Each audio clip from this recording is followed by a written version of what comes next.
If you want to be wealthy or achieve any kind of lasting financial success, you have to look at your financial report card every single year. The beauty is that financial report card, as far as I'm concerned, has only three things. There are three very, very important things that you have to make sure that you're looking at if you want to be successful. What does your report card say about you?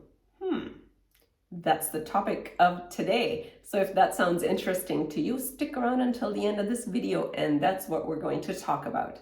Hi, my name is Jessica. Welcome to the channel. If you are new here, consider subscribing.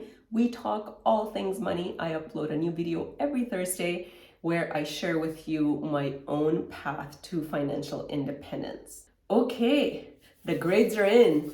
What does your financial report card say about you? Just like in school, we were graded, we were given an A, B, C, D, or F based on how we performed on certain assignments, on our exams, and so on. But when it comes to financial success for the rest of our lives, I think everybody should pay attention to these three things. And once you start paying attention to these three things, you can figure out what grade you deserve.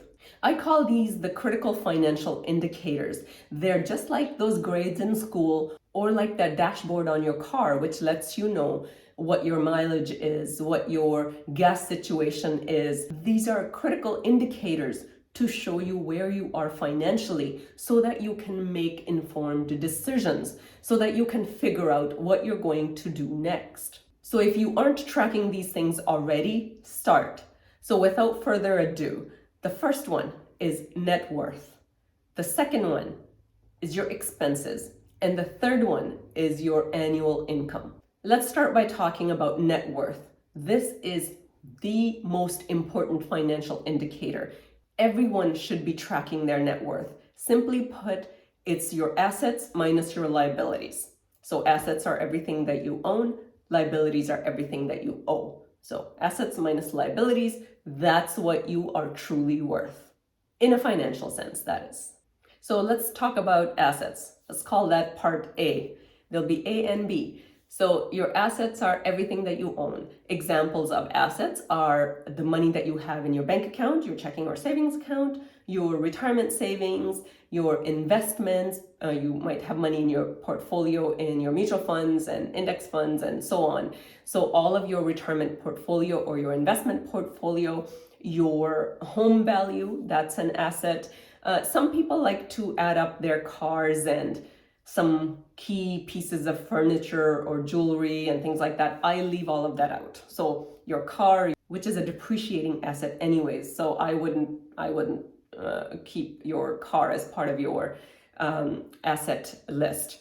Same thing with furniture and jewelry. I mean, these are the things that you purchase not as an investment, but because you need these things, you're still going to need to use those. So unless you own a $20 million Rembrandt, I would leave all of these household things out of it. So your assets are really just the things that I just mentioned.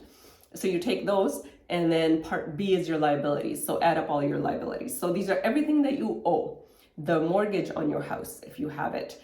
If you have, let's say, a rental property, mortgage on that, all of your credit card balances, any consumer debt, student loans, any other loans that you might have from other institutions or from family, all of the things that you owe are your liabilities. So A minus B, assets minus liabilities. That is your financial worth. Do this every year. It's the clearest picture of your financial performance. So the report card that we talked about earlier, there's no better way to assess how you've done financially than your net worth statement. And it's also looking at it from a long-term standpoint, looking at your financial health and well-being from a long-term standpoint. You can track your net worth every single year, and then you can see how far you've come, where you are today compared to 5 years from now, and how did you do last year, and so on and so forth. So only you can assess how you're doing when you look at your overall net worth and progress that you've made each year. If you choose to do nothing else, just do that.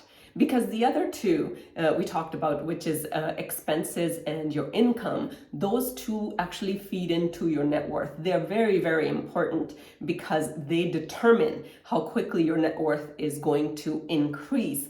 But net worth in itself is really key to track. So that leads us to our next point. So let's talk about expenses. Make sure, if you aren't doing so already, track your expenses every single month. Your goal is to minimize your expenses, and that is one of the best ways to grow your net worth, because your annual income isn't always in your control, but what you spend every single month or every single day is completely in your control. I've done a couple of other videos talking about expenses, specifically what to look for, how to track them, and so on. I'll link those videos down below in the description box, so don't forget to check those out after you finish watching this video. So that's your expenses. You want to decrease your expenses as much as possible. And now that leads us to our last point, which is the annual income.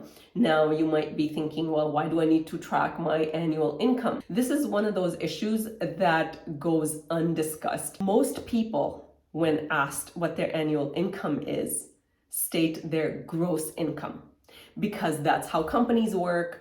And when you look for a job, that's how jobs are advertised. Such and such job is, it pays $80,000 a year. Such and such job pays $60,000 or $100,000 or whatever. The figures are always listed in gross dollars, before tax dollars. And that's what your employment letter obviously says as well. So generally, everything that we work with when it comes to our income, it's always stated in gross dollars, before tax dollars, which is overly inflated. A lot of people tend to live lifestyles based on their gross income. That is why there's consumer debt. Consumer debt comes from you spending more money than you're actually bringing home. What you ought to look at is your net income. That's your after-tax dollars. What are you actually bringing home every single month? What's that dollar amount that hits your checking account every single month or every 2 weeks? That's your real income. So, for example, if you earn $100,000 a year, you think, oh, I make $100,000 a year, I make pretty good money. So you tend to spend based on that. So what does that $100,000 a year lifestyle look like? That's how most people spend. But if you are, let's say, pretty much anywhere in Canada, if you're making $100,000, you're taking home 70. So if you're not careful, then you are going to add that $30,000 to your debt every single year. That's a very good possibility. So always look at your net income.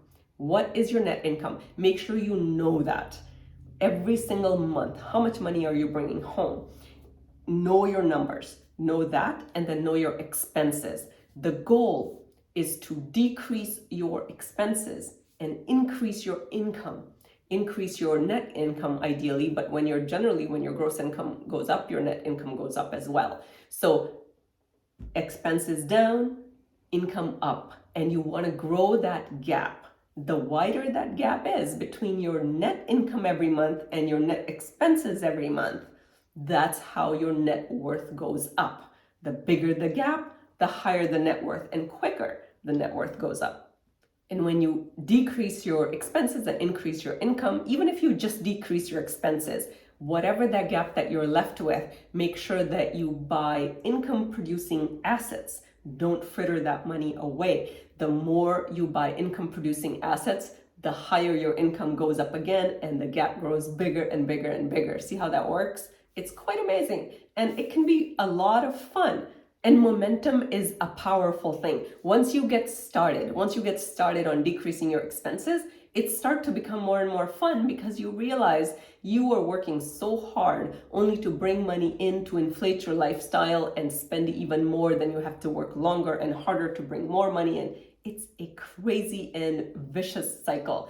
And momentum is really, really powerful. Even just personally speaking, what took me about 10 years ago, I would say, 5 years or so to double my net worth has taken me 2 years to double in the last couple of years. So the momentum is really, really powerful. So there you have it. If there's only one thing you do for your finances, do this. track your expenses, track your net worth, track your income, and make sure that you get an A at the end of this year when it comes to your finances. And that is all for today. Thank you for watching. Let me know down in the comments below if you do track any of these things or if you're planning to start tracking. I always love to hear from you. And don't forget to subscribe if you haven't done so already. Hit that notification bell so you don't miss any of the upcoming videos. I will see you in the next video. Thanks for watching.